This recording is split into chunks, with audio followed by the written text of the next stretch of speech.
پرانے زمانے کی بات ہے، ایک تاجر تجارت کی غرض سے بغداد پہنچا۔ پچھلے وقتوں میں تجارت کا یہ قانون تھا کہ تاجر جس ملک میں تجارت کرنے جاتا، سب سے پہلے وہاں کے بادشاہ سے ملاقات کرتا، اپنا سارا سامان تجارت دکھاتا اور اس کی خوبیوں اور انفرادیت سے آگاہ کرتا تھا۔ چنانچہ اس تاجر کو بھی بغداد پہنچنے کے بعد بادشاہ کے دربار میں پیش کر دیا گیا۔ تاجر نے بادشاہ کے حضور تحائف پیش کیے، پھر مال تجارت نکالا اور ایک ایک چیز کی خوبی بیان کرتے ہوئے دکھانے لگا۔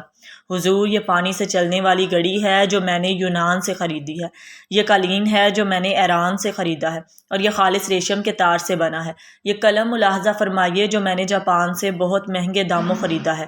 تاجر نے ایک ایک مال کی اہمیت بیان کی۔ بادشاہ نے مسکراتے ہوئے کہا، بہت خوب، تمام چیزیں بہت عمدہ نایاب ہیں جو تم نے ایران، یونان اور جاپان سے خریدی ہیں، لیکن یہ تو بتاؤ کہ تمہیں ہندوستان میں ہمارے شایان شان کوئی چیز نظر آئی؟ تاجر نے بادشاہ کو متاثر کرنے کے لیے کہا، یوں تو بادشاہ سلامت آپ کے شایان شان بہت چیزیں تھیں، لیکن جو چیز مجھے پسند آئی، اس کو حاصل کرنے کے لیے مجھے کچھ عرصہ وہاں قیام کرنا پڑتا، جبکہ میرے پاس صرف 2 دن کا وقت تھا۔ بادشاہ نے پوچھا، اچھا وہ کیا چیز تھی؟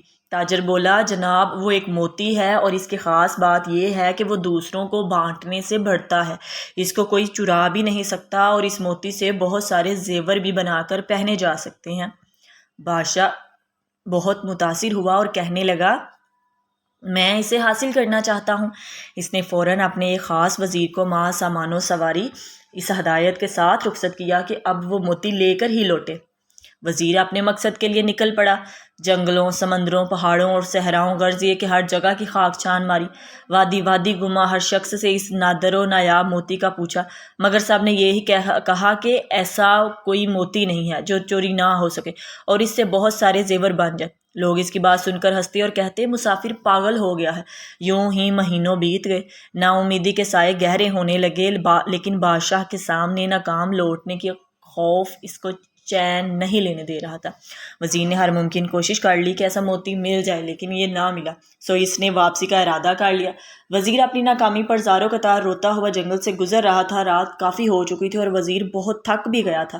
ایک درخت کے پاس آرام کے ارادے سے لیٹا ہی تھا کہ اسی لمحے ایک روشنی اپنی جانب بڑھتی ہوئی نظر آئی۔ پہلے تو وزیر ڈر گیا، مگر پھر ایک آواز نے اس کو حوصلہ دیا، ارے نوجوان، ڈرو مت، میں اچھی پری ہوں، بتا تیرے ساتھ کیا مسئلہ ہے؟ تو مدتوں کا تھکا ہوا مسافر معلوم ہوتا ہے، بتا میں تیری کیا مدد کروں؟ وزیر نے اپنی داستان کہہ سنائی کہ اسے جس موتی کی تلاش تھی وہ کہیں نہیں ملا۔ اب اچھی پری وزیر کے سامنے آ چکی تھی اور وہ وزیر کی بات سن کر بے ساختہ ہنسنے لگی، پھر بولی، افسوس کہ تو نے عقل سے کام نہ لیا اور محض ایک موتی کی تلاش میں مہینوں مارا پھرتا رہا۔ وزیر بولا، اچھی پری میں تمہارا مطلب نہیں سمجھا۔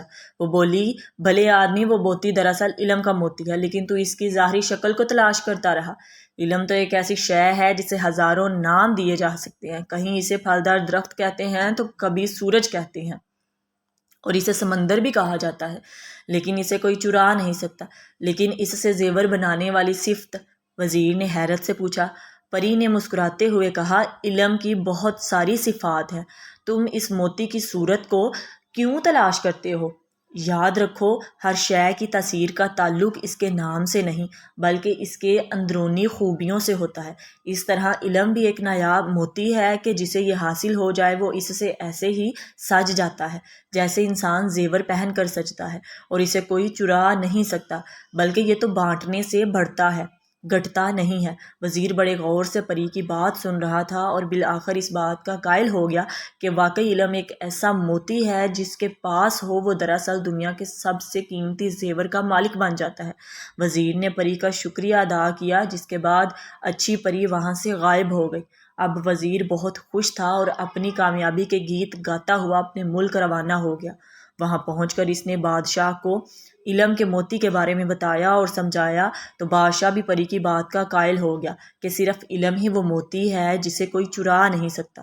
پیارے ساتھیو، علم ایک ایسا موتی ہے جس کی چمک دمک زمین سے آسمان، فرش سے عرش تک ہے، اور علم کے اس موتی کی روشنی میں ہی انسان اس کائنات کے خالق و مالک تک رسائی حاصل کرتا ہے۔